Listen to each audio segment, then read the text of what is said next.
Hello and welcome to Real Graphics Factory. We thank you for choosing to join us as we continue with our professional program. This is Life Care Program. Last week we had some guests where we discussed things to do with child psychology during troubled times, during a pandemic, and oftentimes is the period that we are in. That is the coronavirus pandemic period. And we thank you for choosing to join us. Today we are joined by a guest. He will introduce himself, where we will be delving into the professional approach of the issues that we were discussing. So welcome very much our guest. Maybe you can let us know your name. My name is Simon.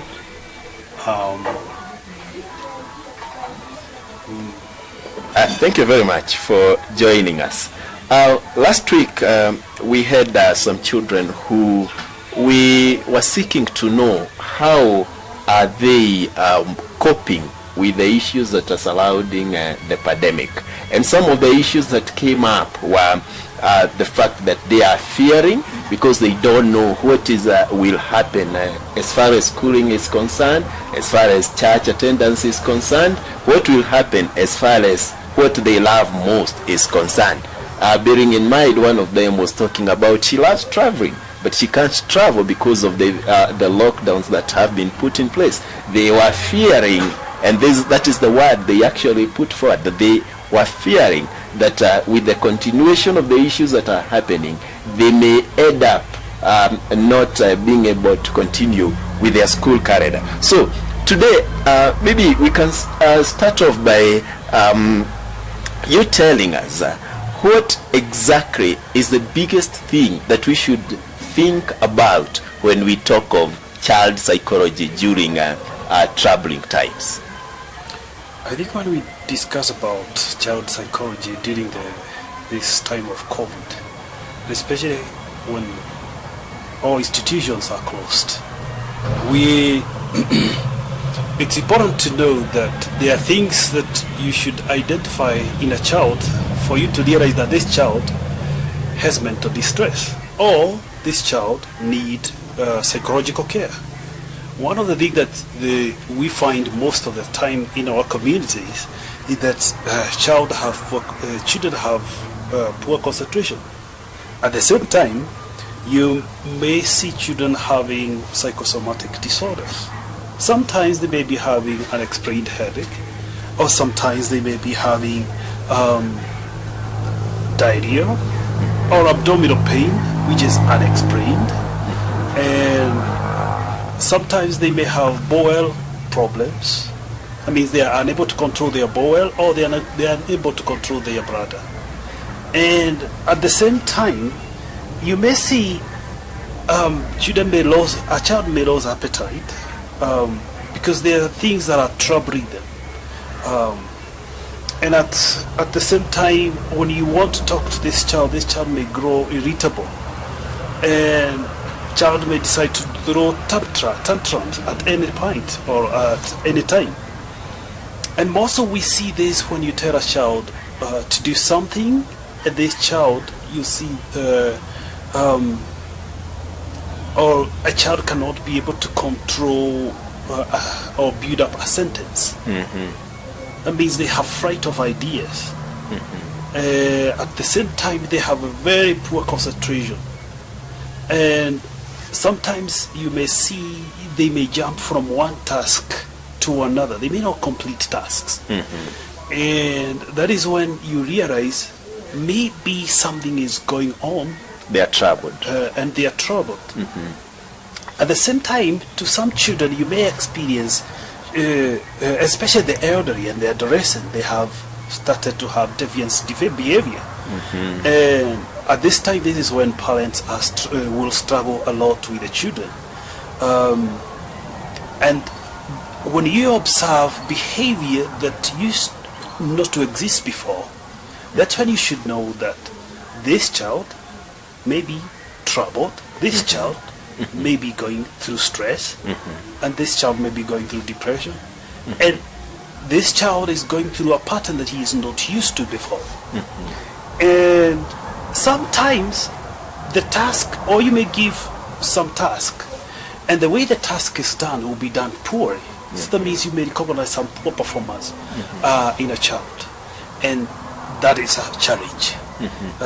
That's when you would identify this child needs some support or psychological support.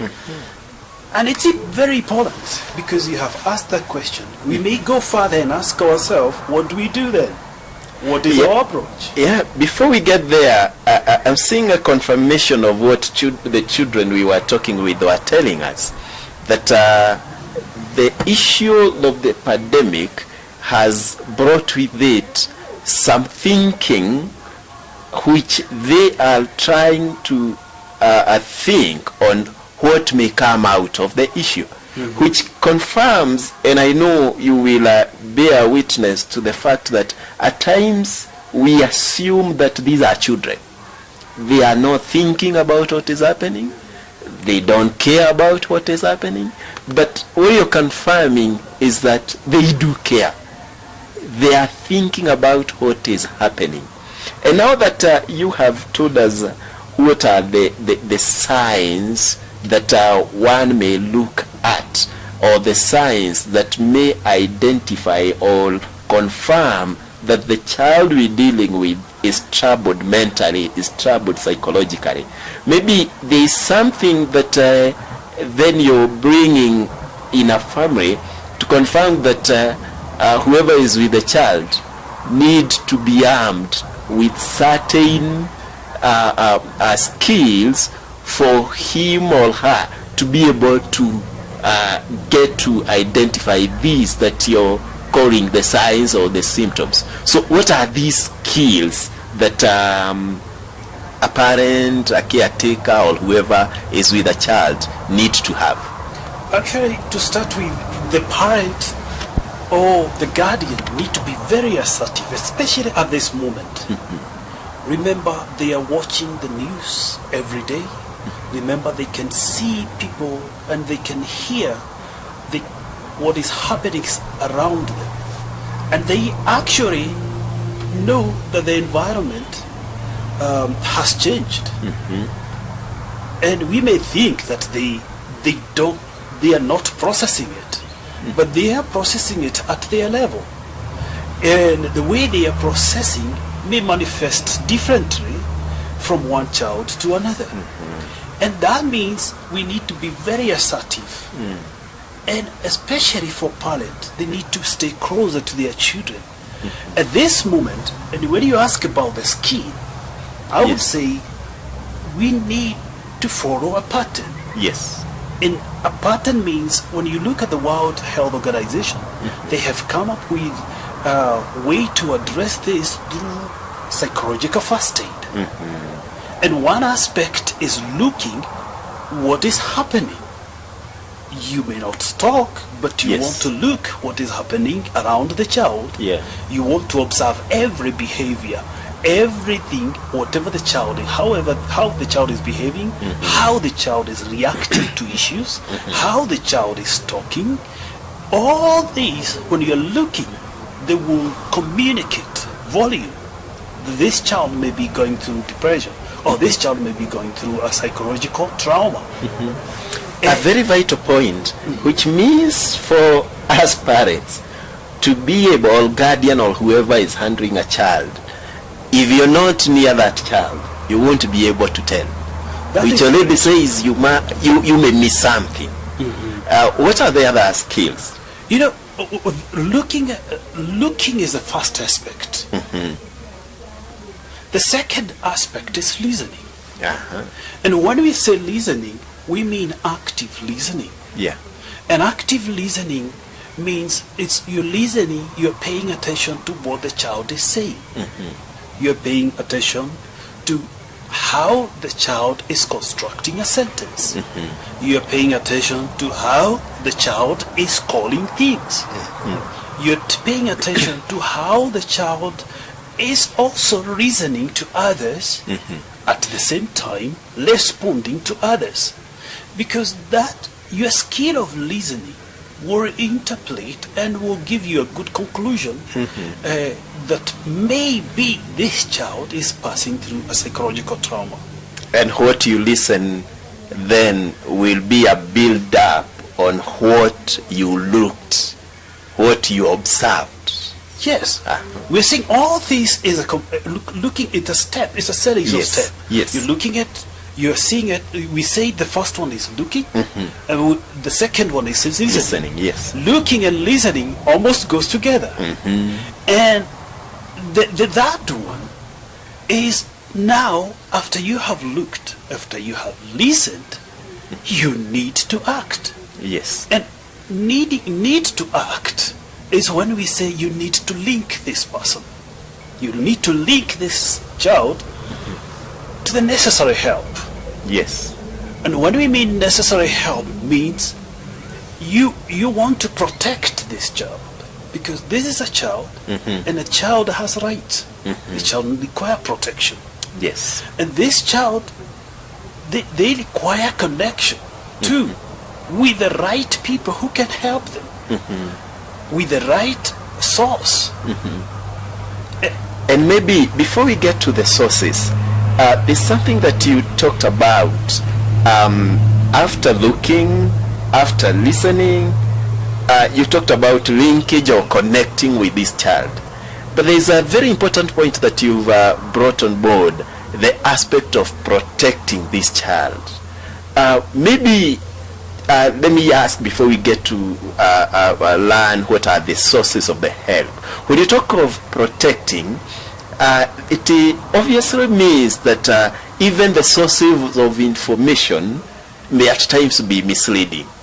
And therefore, the parent, the guardian, need to come on board and see that this child is protected from wrong sources of information. Is that right? Yes, what I mean protection. Yes. I mean this child need to be protected in all. And when we mean protection, it means that, yes, as what you have said, there are source of information that you feel, especially in the current era, media platform, Yes. Online platforms. Yes. They may have sources that may destroy the child, and especially psychologically destroy the child. Yes. So you may want to guard the child from getting into these sources.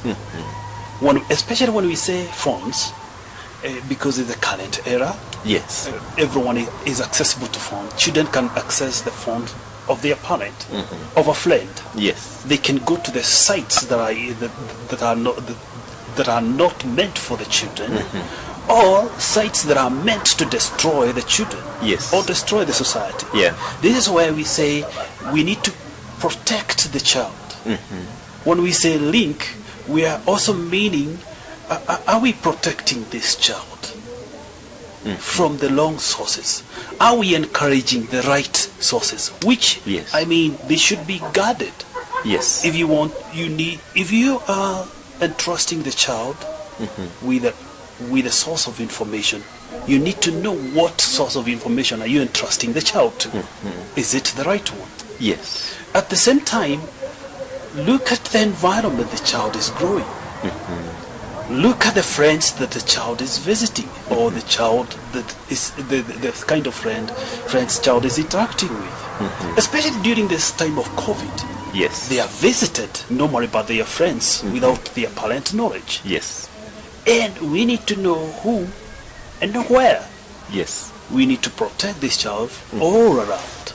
And right now, the responsibility have shifted to parent Yes. than institution, Because they are no longer in school. because they are no longer in school. And maybe now we get to the point of we have been able to know the signs and symptoms that normally tells us that this child has a psychological or mental distress. And then we have gotten to learn, how do we identify these? What skills do we need to have for us to be able to identify the signs and symptoms? And you've brought a good point on the very first thing that we need to get into is protection. And maybe you can let us know what are the sources for help for this child that's already psychologically distressed.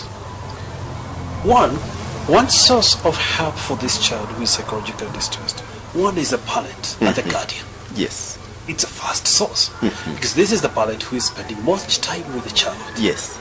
And this is when we say that the parent at this time, and even time to come, they need to be built on skills on how to handle mental distress, on how to handle stress among or psychological stress among their children.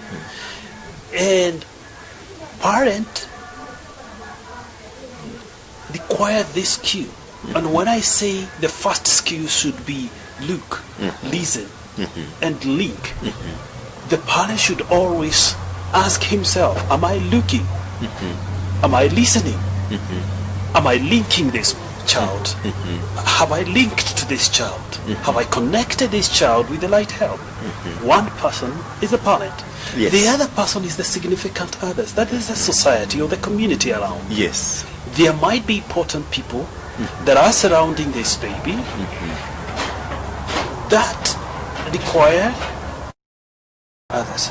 And when we mean significant others, are the people who are surrounding this child, especially around the